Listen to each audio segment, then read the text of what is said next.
Now, there are talks between opposition forces and the Syrian regime for a possible evacuation of rebels and also civilians from eastern Ghouta. How do people feel about this deal, and are they willing to actually leave? Yeah, I know. Actually, people here have no trust at all in what the Russian government and the Syrian regime say about what called an evacuation or evacuate the rebels with their families, because they know that if they stay here or if they stayed here, the regime will get in the area here and make a lot of genocide, more than this genocide that is happening now here in Eastern Ghouta by bombing. But if the rebels go out, the regime will get in and kill them by their army's hands.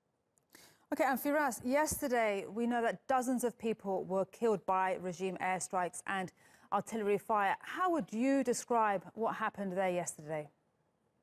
Yeah, actually, no words can describe what is going on here in Eastern Ghouta for now and for yesterday. Yesterday, we lost over 68 civilians were killed and 200 others were injured so far, including 21 in Hamoria by a massacre there by Russian warplanes, and another massacre in Saqba city with 17 civilians were killed. And the cities of Eastern Ghouta are really being terminated now. The families are screaming and crying while the Russian squadrons are hitting the cities since the morning yesterday, and today also since the morning the hits are still on the civilians. The white helmet teams and the ambulance can't run on the streets because of the huge destruction and airstrikes holes in everywhere. Tens of airstrikes and hundreds of mortars and bombs are still being dropped by Assad regime on civilians. Okay. And besides, the army yesterday hit Hamoria city in the night with phosphorus missiles by ground, through ground missiles launchers. Okay. Before a while of hitting Saqba city with the chlorine missiles too. And over 60 civilians had suffocation cases, suffocated. Okay. Firas, and talk to me about the aid, because we know that the UN is planning to send more aid into Eastern Ghouta.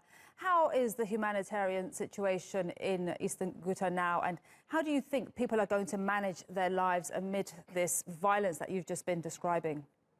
Yeah, the humanitarian situation now, it's really a disaster because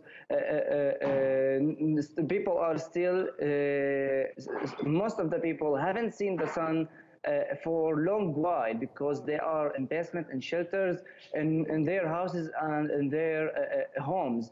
So the situation here is getting worse and worse than before. Every day the situation is getting worse than before. And the convoy that entered 2 days ago, it's not enough only for one street of the cities of Eastern Ghouta. We are here 400,000 civilians. It's about 40 square kilometers. So if every day a convoy enters Eastern Ghouta, that will not be enough.